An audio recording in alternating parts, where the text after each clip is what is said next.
আজকের ভিডিওটা স্পেশালি যারা ফ্রিল্যান্সার, কন্টেন্ট ক্রিয়েটর বা রিসার্চের কাজ করে থাকেন তাদের সময় কিভাবে বাঁচানো যায় সেই চিন্তা থেকে ভিডিওটা তৈরি করা। এই ভিডিওতে আমরা ক্রোম ব্রাউজারের 3টা টিপস শেয়ার করব।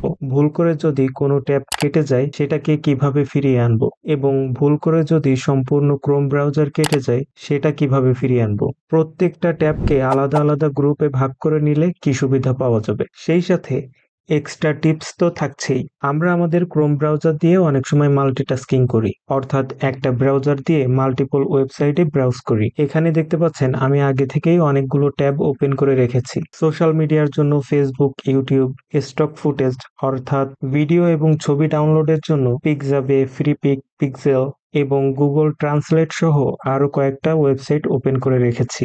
এখন যদি আমরা পিক্সাবে ওয়েবসাইটে প্রবেশ করি তাহলে এখানে দেখতে পাচ্ছেন আমরা 2 নাম্বার পেজে আছি।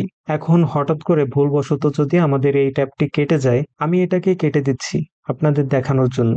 এখন দেখতে পাচ্ছেন এই ওয়েব পেজটি আমার এখানে কোথাও দেখা যাচ্ছে না। এখন এটাকে কিভাবে ফিরিয়ে আনবো, আর ফিরিয়ে আনলে কি নির্দিষ্ট পেজ আগের অবস্থায় থাকবে নাকি ব্রাউজারের হোম পেজে চলে যাবে? চলুন সেটা প্র্যাকটিক্যালি দেখি। এটাকে আগের অবস্থানে ফিরিয়ে আনার জন্য যারা ম্যাক ইউজ করেন তাদের ক্ষেত্রে কমান্ড, শিফট এবং টি একসাথে প্রেস করবেন, এবং আমরা যারা উইন্ডোজ ব্যবহার করি কিবোর্ড থেকে কন্ট্রোল, শিফট এবং টি প্রেস করব একসাথে। এটা প্রেস করার সাথে সাথে দেখতে পাচ্ছেন আমাদের ওয়েবসাইটটি ফিরে এসেছে, এবং আমরা যদি এই ওয়েবসাইটটিতে প্রবেশ করি তাহলে দেখতে পাচ্ছেন এটা নির্দিষ্ট পেজেই ফিরে এসেছে, অর্থাৎ আমাদের ওয়েবসাইটটি যে অবস্থায় ছিল সেই অবস্থায় ফিরে এসেছে। তাহলে তো বোঝাই যাচ্ছে ভুল করে কোনো ট্যাব কেটে গেলে আপনাদের কাজের কোনো সমস্যা হবে না। এবার আসি 2 নাম্বার টিপসে। অনেক সময় আমাদের কাজের প্রয়োজনে 15-20টা ট্যাব ওপেন করা লাগে। যারা ফ্রিল্যান্সিং বা রিসার্চের বিভিন্ন কাজ করেন তাদের ক্ষেত্রে 15-20টা ট্যাব স্বাভাবিক ব্যাপার। অনেক সময় হয় কি, আমাদের ট্যাবগুলো এমনভাবে ওপেন করা থাকলে আমরা কনফিউজড হয়ে যাই যে কোন ট্যাবটি কোন জায়গায় আছে। এটা সহজে খুঁজে পাওয়ার জন্য আপনি প্রত্যেকটি ট্যাবের জন্য আলাদা আলাদা গ্রুপ করে নিতে পারেন। যেমন সোশ্যাল মিডিয়ার জন্য আলাদা গ্রুপ, ওয়েবসাইট রিসার্চের জন্য আলাদা গ্রুপ। এভাবে যদি করে নেন তাহলে আপনার কাজগুলো যেমন সাজানো গোছানো থাকবে তেমনি কাজের সময়ও কম লাগবে। এটা করার জন্য যে কোনো একটা ট্যাবের উপর মাউসের রাইট ক্লিক করব। এখান থেকে সিলেক্ট করব add tab to new group. আমাদের সামনে এমন একটা অপশন আসবে। এখান থেকে এই বক্সের মধ্যে লেখা দেখতে পাচ্ছেন নেম দিস গ্রুপ। এখানে আমরা আমাদের গ্রুপের একটি নাম দিব। আমি স্টক ফুটেজের ওয়েবসাইটগুলোর জন্য আলাদা একটা গ্রুপ করতে চাচ্ছি, এজন্য নাম দিচ্ছি স্টক ফুটেজ। এখান থেকে আমরা ইয়েলো কালার সিলেক্ট করলাম, যাতে কালার আলাদা থাকলে সিলেক্ট করতে সুবিধা হয়। এখন যদি আমরা আমাদের ব্রাউজারের যে কোনো সাইটে মাউস ক্লিক করি তাহলে এটা অটো সেভ হয়ে যাবে। এখন দেখতে পাচ্ছেন স্কোয়ার একটা বক্সের পাশে ইয়েলো কালারের একটা লাইন দেখা যাচ্ছে। এটা আগে ছিল না। এখন আমরা যে ট্যাবগুলো এই গ্রুপের অন্তর্ভুক্ত করতে যাচ্ছি সেই ট্যাবগুলোর উপর মাউস ক্লিক করে চেপে ধরে রাখবো এবং ডান থেকে বামে বা বাম থেকে ডানে সরিয়ে এই লাইনের মধ্যে নিয়ে দিব। মাউস উপর থেকে নিচে করলে ট্যাব আলাদা হয়ে যাবে, এজন্য আমরা উপর নিচে করব না, শুধুমাত্র ডান বাম করে এই ইয়েলো লাইনের মধ্যে আমাদের নতুন ট্যাবটি প্রবেশ করাবো। এবং এখন যদি ইয়েলো কালারের সার্কেলের উপর মাউস ক্লিক করি তাহলে দেখতে পাচ্ছেন সবগুলো ট্যাব হাইড হয়ে যাচ্ছে। আবার যদি সবগুলো ট্যাব দেখতে চাই তাহলে ইয়েলো কালারের সার্কেলের উপর মাউস ক্লিক করব।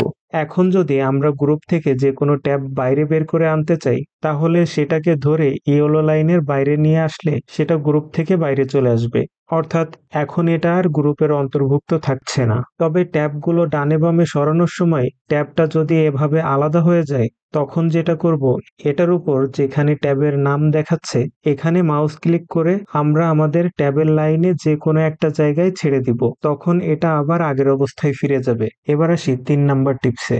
মনে করুন আপনি এতগুলো ট্যাব ওপেন করে একটা কাজ করছেন, তখন হঠাৎ করে বাইরে যাওয়ার প্রয়োজন পড়লো, অথবা আমাদের আপাতত কাজ কন্টিনিউ করতে ইচ্ছা করছে না। এখন যদি আমরা আমাদের কম্পিউটার অফ করে দিই তাহলে সম্পূর্ণ ব্রাউজারটি ক্লোজ হয়ে যাবে। তখন আমাদের এই ট্যাবগুলো একটাও এভাবে থাকবে না। তখন আমাদের ব্রাউজারকে এই অবস্থানে আনার জন্য একটা একটা করে ট্যাব আবার নতুন করে ওপেন করতে হবে। এতে আমাদের টাইম এনার্জি দুইটাই লস হয়। কিন্তু এখন যে সেটিংসটি দেখাবো সেটার মাধ্যমে আপনি আপনার ব্রাউজার কেটে দেওয়ার পরে পরবর্তীতে যখন আপনি আপনার ব্রাউজার ওপেন করবেন তখন আপনার ব্রাউজারের মধ্যে যতগুলো ট্যাব ওপেন ছিল সবগুলো ঠিকঠাক আগের অবস্থায় দেখতে পাবেন। এটা করার জন্য ডান পাশে থ্রি ডট মেনুর উপর মাউস ক্লিক করব। এখান থেকে নিচের দিকে দেখতে পাচ্ছেন সেটিংস অপশন, এখানে ক্লিক করব।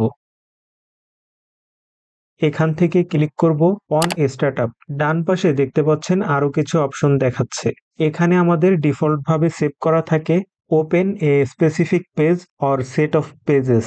এটা চেঞ্জ করে আমরা continue where you left off এটা সিলেক্ট করে নিব। এখন যদি আমরা আমাদের ক্রোম ব্রাউজারটি ক্লোজ করে দেই অথবা কম্পিউটার অফ করে দিয়ে যদি আবার অন করি সেক্ষেত্রে আমাদের সম্পূর্ণ ট্যাবটি আগের অবস্থায় থাকবে। আপনারা যদি এই ট্যাবগুলো ক্লোজ করতে চান তাহলে প্রত্যেকটি ট্যাবের পাশে একটি ক্রস আইকন আছে, এখানে ক্লিক করলে আপনার ট্যাবটি এখান থেকে ক্লোজ হয়ে যাবে। আমি এই ট্যাবগুলো কেটে দিচ্ছি। এবার আমরা ক্রোম ব্রাউজারটি সম্পূর্ণ ক্লোজ করে দিচ্ছি। এবার যদি আবারও আমাদের ক্রোম ব্রাউজারটি ওপেন করি দেখতে পাচ্ছেন আমরা যে ট্যাবগুলো ক্লোজ করে দিয়েছিলাম সেই ট্যাবগুলো এখন আর দেখা যাচ্ছে না। ভিডিওটি ভালো লাগলে লাইক দিতে ভুলবেন না। আমাদের চ্যানেলে এই ধরনের গুরুত্বপূর্ণ টিপস শেয়ার করা হয়, আপনি চাইলে সাবস্ক্রাইব লিস্টে রাখতে পারেন। তাহলে তো ইনশাল্লাহ কথাই হচ্ছে পরের ভিডিওতে।